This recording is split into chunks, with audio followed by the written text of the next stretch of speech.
The word Ismah or infallibility means a protection or a covering.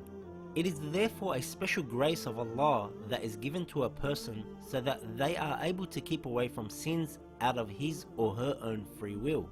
Some schools of thought believe that the prophets are infallible only from mortal sins like idol worship. Some others say that the prophets are protected only from the age of maturity to the end of their lives, while others believe that they are protected only during revelation. The Shia believe that they are infallible from the time of birth till they die.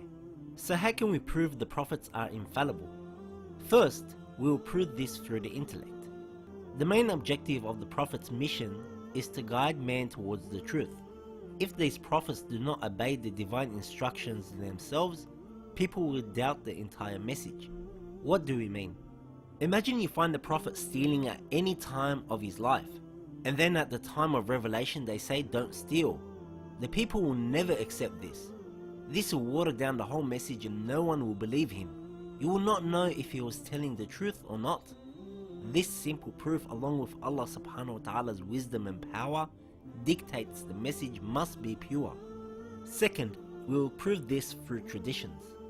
God is saying about what Satan says, is that he will misguide all of your creation except for those who have reached the stage of Mukhlas. There is a difference between Mukhlis and Mukhlas. Mukhlis means you are sincere but haven't reached the stage of complete immunity.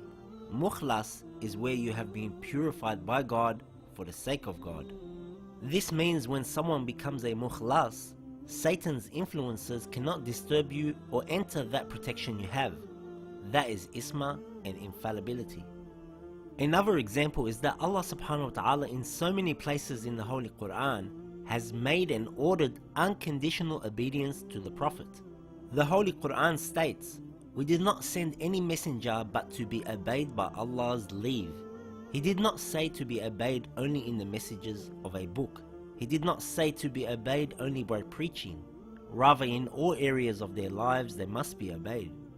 This proves infallibility because God will never tell us to obey someone who makes mistakes.